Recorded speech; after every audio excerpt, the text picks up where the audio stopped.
नमस्कार विद्यार्थियों, आज हम एक इस टॉपिक के बारे में चर्चा करने जा रहे हैं जो कि बहुत ही सिंपल टॉपिक है, जिसे हमें कभी ना कभी इस बीमारी से हमें गुजरना ही पड़ता है और हम पूर्णतः इस बीमारी के बारे में जानकारी रखते हैं, पर फिर भी हम आपको कुछ टॉपिक्स कुछ इसके बारे में नया चर्चा करना चाहेंगे। तो ये बीमारी है दस्त यानी डायरिया। डायरिया एक बैक्टीरियल संक्रमण के कारण होता है जो कि हमारे पाचन तंत्र होता है उसके ऊपर रहता है, उसके कारण से हमें दस्त लग जाते हैं। या ये जो बीमारी है डायरिया की, ये बीमारी होती है। डायरिया की बीमारी बैक्टीरियल संक्रमण जो कि पाचन तंत्र में प्रभाव डालता है, इस कारण से होती है। अब हम देखते हैं इसके लक्षण क्या क्या होते हैं।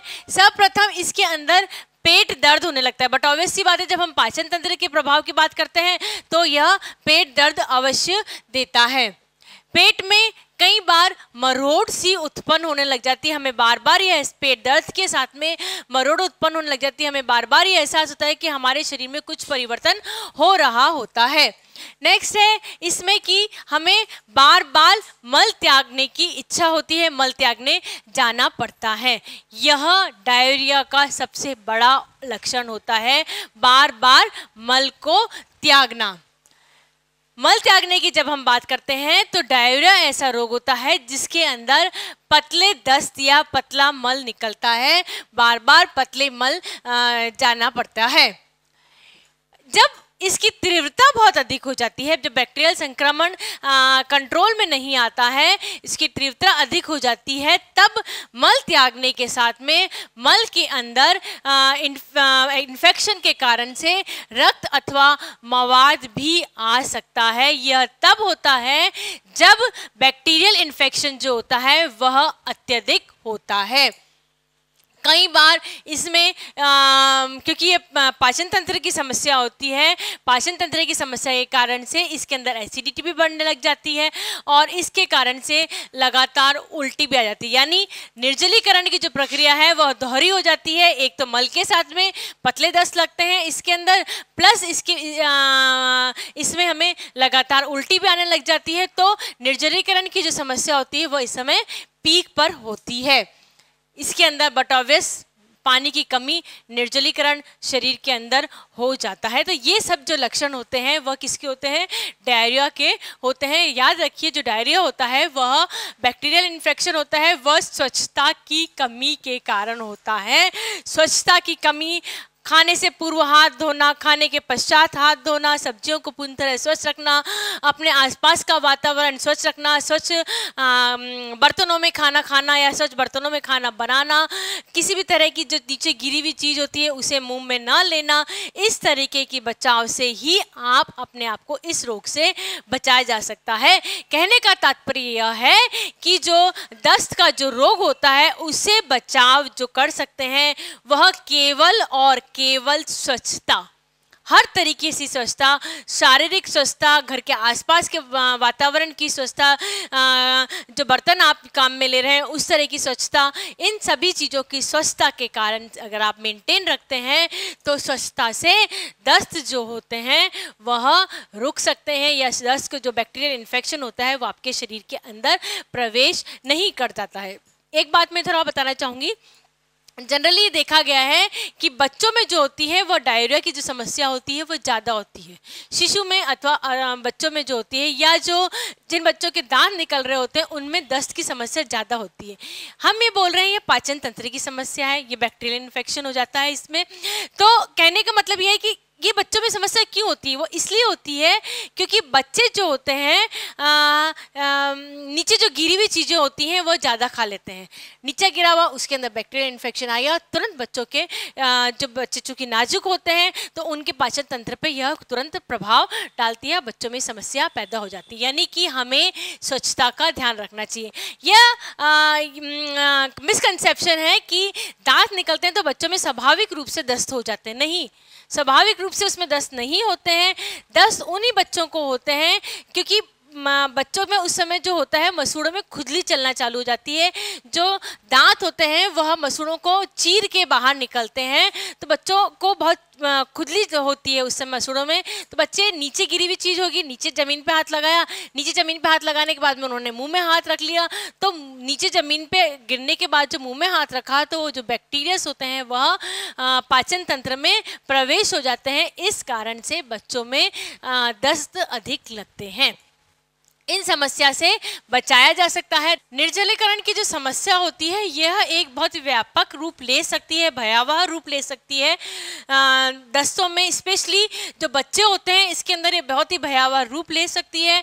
अतः निर्जलीकरण जो होता है उसे पूर्णतः ध्यान देना चाहिए। तो अब हम देखते हैं इसमें इसका इलाज किस तरह से किया जाता है। सर्वप्रथम किसी भी तरह की दस्त होने पे डॉक्टर की सलाह के साथ में ही दवाओं का उपयोग करना चाहिए। स्वयं की इच्छा से, स्वयं की मर्जी से, किसी अन्य की सलाह से कि मैंने ये दवाई ली थी, मुझे ये असर हो गया। आपका शरीर अलग है, आप अपने शरीर के हिसाब से, डॉक्टर के हिसाब से, जो भी डॉक्टर की सलाह हो उसके हिसाब से आप दवाई लें। डायरिया का सबसे बड़ा इलाज होता है कि भरपूर पानी पिएं। जितना हो सके हमें बताया गया है उतना हमें पानी का उपयोग करना चाहिए, जिससे कि निर्जलीकरण की जो समस्या होती है वह समस्या उत्पन्न ना हो। निर्जलीकरण की समस्या उत्पन्न होती है तो अस्पताल में भर्ती होना पड़ता है। अस्पताल में भर्ती होने के बाद में ड्रिप और दवाइयाँ दी जाती हैं और यह अन्य भयावह रूप भी ले सकती है। इसलिए दस्त के लगने के ऊपर भरपूर पानी का प्रयोग करना चाहिए। दस्त का एक इलाज के रूप में इसको लिया जाता है। जब दस्त लगते हैं तब शरीर के अंदर नमक की जो सोडियम की जो होती है वह कमी हो जाती है। इसलिए नमक और शक्कर का घोल पानी में बना के रख लेना चाहिए और समय समय पर नमक और शक्कर का घोल अवश्य पीना चाहिए। ORS का घोल कहा जाता है, जिससे कि जो निर्जलीकरण की समस्या होने लगती है वह समस्या नहीं होती है। चूँकि इस समय पेट में दर्द, पेट में मरोड़, डाइजेस्टिव सिस्टम में प्रॉब्लम होती है, अतः जो गरिष्ठ भोजन नहीं लेना चाहिए। इसके लिए हमें तरल अथवा अर्ध तरल पदार्थ ही लेना चाहिए। अर्ध तरल पदार्थ इसलिए लेना चाहिए क्योंकि ये किसकी समस्या होती है, ये पाचन तंत्र की समस्या होती है। चूँकि ये एक पाचन तंत्र की समस्या है तो हमारा जब पाचन तंत्र गड़बड़ा रहा होता है तो यदि हम गरिष्ठ भोजन इस समय ले लेते हैं तो पाचन उन चीज़ों का नहीं होता है और ये जो समस्या होती है ये और विकराल रूप भी ले सकती है। अतः जब डायरिया हो रहा होता है तब मरीज को तरल पदार्थ जितने भी होते हैं या अर्ध तरल पदार्थ यानी कि दाल का पानी, इस तरह के जो होते हैं वह ले लेने चाहिए और सुपाच्य भोजन का उपयोग करना चाहिए। सुपाच्य भोजन दाल है, चावल है, खिचड़ी है, लौकी की सब्जी है, जो आसानी से शरीर में पच जाती हैं, इन सब चीज़ों का उपयोग करना चाहिए। डायरिया एक सामान्य बीमारी है, यह पाचन तंत्र की बीमारी है। इसके अंदर निर्जलीकरण की समस्या हो जाती है। निर्जलीकरण की समस्या कई बार बहुत ही विकराल या भयावह रूप ले सकती है। इसमें सावधानी रखने की बहुत ही आवश्यकता होती है। इससे बचाव का जो उपाय है वह उपाय यह होता है कि हमें इस समय बहुत ही स्वच्छता का मेंटेन रखना चाहिए। जितनी ज़्यादा आप स्वच्छता मेंटेन रखेंगे उतनी ज़्यादा आपके आसपास जो है वह गंदगी नहीं आएगी। बच्चों आप एक बात देखिए, हम जब भी किसी भी बीमारी की बात करते हैं, चाहे वो मलेरिया हो, चाहे वो स्वाइन फ्लू हो, चाहे वो प्लेन फीवर हो या अन्य किसी भी तरह की बीमारी के बारे में बात करते हैं, जनरली बीमारी जो होती है या हम डायरिया की बात करें, कोई भी बीमारी की बात करें, इसके पीछे एक मेन रीज़न होता है, वह होता है अस्वच्छता। या अभी जब हम कोविड की बात करते हैं तो हम ये बार बार ध्यान रख रहे हैं कि हमें स्वच्छता का ध्यान रखना है। कोविड महामारी हमें यही सिखा के गई है कि आप कहीं बाहर से आए, पहले शरीर घर के अंदर प्रवेश करने से पहले आपके जो शरीर में बैक्टीरिया वायरस है वो घर के बाहर रखें। आप घर के बाहर ही हाथ धोएं, आप घर के बाहर पाँव धोएं, मुँह धोएं, उसके बाद घर के अंदर प्रवेश करें, ताकि जो बाहर से आपके शरीर के अंदर बैक्टीरिया वायरस आए वह वहीं रह जाए, आपके घर के अंदर प्रवेश ना करें।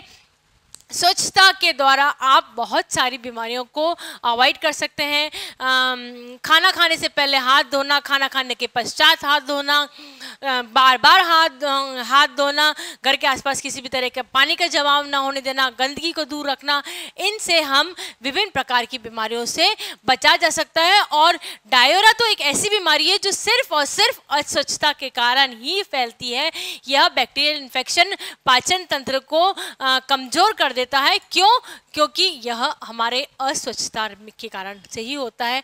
इससे घबराने की कोई आवश्यकता नहीं होती है। इसमें हमें 10 डायरिया ठीक होने के पश्चात भी भरपूर पानी का उपयोग करना चाहिए। ORS का घोल, यदि ORS का घोल अवेलेबल ना हो तो सिंपल नमक शक्कर का घोल घर में अवेलेबल होता है, उसका उपयोग अवश्य करना चाहिए।